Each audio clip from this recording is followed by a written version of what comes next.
Bueno, les dejo este video de clasificación de las reacciones químicas. Los voy a marcar con puntero, nos saludamos al final. En primera instancia vamos a hablar de las reacciones de síntesis o composición o adición. Cuando dos o más sustancias se combinan para obtener otra sustancia, estamos en presencia de una reacción de síntesis. Tenemos la sustancia A más la sustancia B, nos va a dar AB. Ejemplos, hay miles, marco dos solamente. Azufre más oxígeno nos da dióxido de azufre, ácido clorhídrico más amoníaco nos da cloruro de amonio. Es decir, de dos sustancias diferentes, yo voy a partir a obtener una sola sustancia o compuesto. Reacciones de descomposición. Cuando una sustancia se descompone en varias sustancias. Por ejemplo, ABC, siendo ABC diferentes elementos químicos, nos va a dar la sustancia A más la sustancia B más la sustancia C, que no necesariamente va a ser un solo elemento, o sea, no va a ser una sustancia elemental, sino que puede ser también un nuevo compuesto, que se forma de la descomposición de este inicial. Por ejemplo, el carbonato de calcio nos va a dar óxido de calcio y dióxido de carbono. Otro ejemplo es el hidróxido férrico, donde en la descomposición nos va a formar óxido férrico más agua. Acá hicimos un balanceo para saber que desde dos hidróxidos férricos vamos a obtener un óxido férrico y 3 moléculas de agua. Como tercer tipo de reacción química vamos a tener las reacciones de sustitución o desplazamiento, cuando un átomo o ion desplaza un átomo o ion de un compuesto. En este caso tenemos la sustancia A más la sustancia o compuesto BC, que nos va a dar AC más B. Como nos indica la flecha, la sustancia A se reemplaza o sustituye a la sustancia B y produce esta reacción de desplazamiento simple. Dos ejemplos: cobre más más ácido sulfúrico nos va a dar sulfato de cobre más hidrógeno. La flecha nos indica que se desplaza, el cobre desplaza al hidrógeno. Y el segundo ejemplo, calcio más ácido clorhídrico, nos va a dar cloruro de calcio más hidrógeno. Lo mismo, ¿sí? El calcio desplaza al hidrógeno en este caso. El punto número 4, reacción de doble desplazamiento. Cuando dos sustancias intercambian sus átomos. Entonces tenemos las sustancias A más B más C más D. Y ahí tenemos un doble desplazamiento. La sustancia A se junta con la sustancia D y nos genera AD. Y la B con la C y nos forma BC. Tenemos el caso acá del sulfato de aluminio y el hidróxido de potasio. ¿Por qué marqué en este caso y en las anteriores no los estados de oxidación o las valencias de cada uno de los compuestos, elementos o compuestos en general? Porque la realidad es que eso va a influir en la proporción para nuestra estequiometría final a la hora del desplazamiento. Entonces, el aluminio es reemplazado por el potasio y el potasio es reemplazado por el aluminio, ¿sí? Se intercambian de posición, pero también acá tenemos el grupo hidroxilo uno solo y acá tenemos 3 grupos hidroxilos. Y acá tenemos 3 grupos sulfato y acá tenemos un solo grupo sulfato. Eso va a depender de las valencias de cada uno de nuestros iones. Recuerden para eso las reglas de solubilidad que les aclaramos en el trabajo, que ustedes tenían que leer y prestar atención a la hora de establecer una reacción química. En este caso, las moléculas o iones se van a separar de esta manera, más allá de que los hidróxidos no son solubles. Lo que sucede es que sus iones se van a poder separar en el caso puntual de esta reacción química.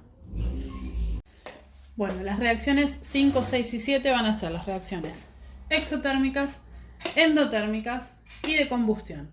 ¿Por qué las puse todas juntas y en la misma explicación o similar?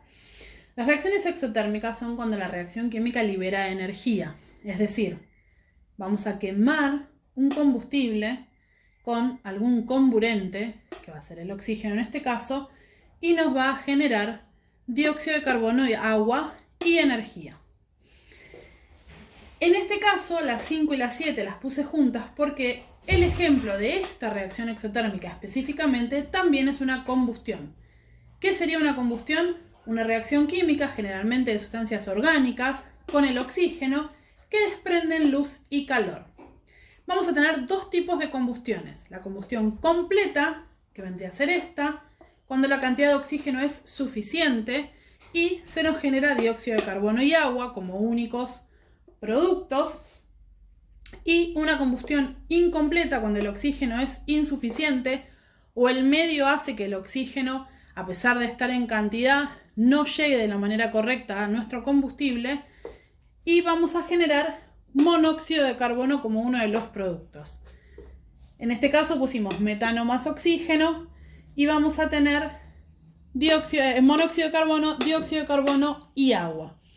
Cuando se genera el monóxido de carbono, estamos en presencia de una sustancia tóxica para nuestro cuerpo, para nuestra respiración, para nuestro torrente sanguíneo, y son las famosas intoxicaciones que lamentablemente todos los años seguimos teniendo noticias de ellas, de muertes por intoxicación con monóxido de carbono por las estufas que no tienen la suficiente ventilación, o los hogares que no tienen la suficiente ventilación para las estufas que no tienen salidas al exterior. Y vamos a la 6, que nos quedó mezclada la reacción endotérmica. Nos faltó un acento. Esta reacción química, para llevarse a cabo, necesita absorber energía. Un ejemplo puse el del clorato de potasio más energía y nos va a generar cloruro de potasio y oxígeno.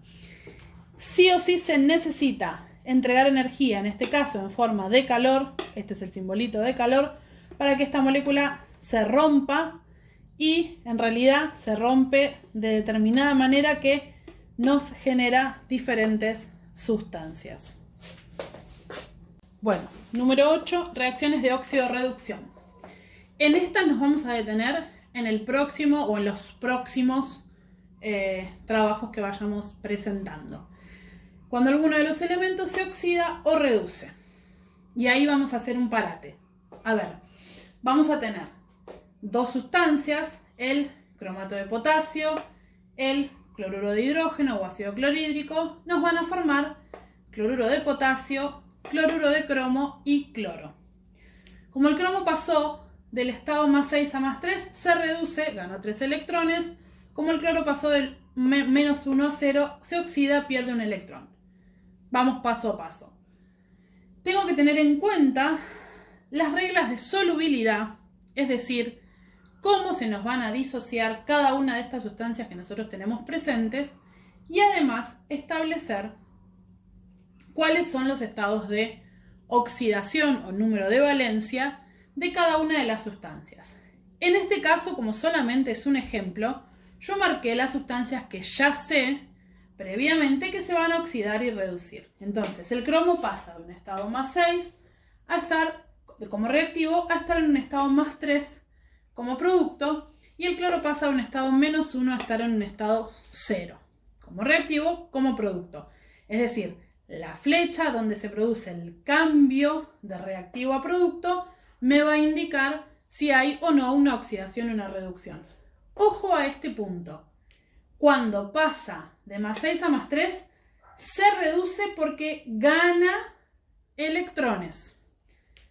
Cuando el cloro pasa de menos 1 a 0, se oxida porque pierde electrones. Empiecen a buscar información al respecto de la oxidación y la reducción, porque los vamos a empezar a utilizar bastante. 9. Reacción de neutralización. Cuando los reactivos son un ácido y una base, se producen sal y agua. Vamos a poner el ejemplo, el hidróxido de calcio y el cloruro de hidrógeno. Todos los hidróxidos son básicos, los ácidos, su nombre lo indica, ¿sí? Son sustancias ácidas y nos van a formar, en este caso, una sal binaria, que es el cloruro de calcio, que se da por la combinación de los dos, donde sucede la neutralización y como producto también obtenemos agua. Por último tenemos la clasificación número 10, que son las reacciones químicas de acuerdo al sentido de la reacción. Ustedes van a observar, o habrán observado quizás ya, que el sentido de la flecha de la reacción muchas veces es en un solo sentido, pero en otra cantidad de veces es en doble sentido, en ambos sentidos. Va y vuelve de reactivos a productos y de productos a reactivos. Esto quiere decir que hay reacciones que son irreversibles, que van en un solo sentido. Yo no puedo volver atrás para generar mis reactivos, pero hay reacciones que son reversibles, se dan en ambos sentidos. En el ejemplo A de las irreversibles repetí el ejemplo de la neutralización, y en el ejemplo B vamos a poner el amoníaco con agua, que nos va a dar hidróxido de amonio. Entonces, yo desde amoníaco y agua puedo obtener hidróxido de amonio, pero si yo ya tuviese el hidróxido de amonio formado, voy a poder obtener amoníaco y agua revirtiendo el sentido de mi reacción. Más adelante van a ver que este proceso sea reversible depende de la energía, la organización y diferentes estados y procesos que van a atravesar los reactivos o los productos. Bueno, espero que les haya servido. Es a grandes rasgos.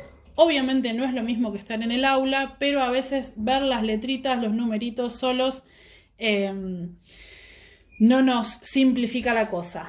Es un video bastante extenso, lo fui haciendo por partes, lo fui cortando. A veces se torcía un poquito el celu, ahí se los voy enderezando para que la pantalla se vea bien, pero bueno, me pareció que podía llegar a ayudarles. Así que espero que me cuenten ustedes si les sirvió verdaderamente. Hablamos por WhatsApp y nos comunicamos. Hasta luego.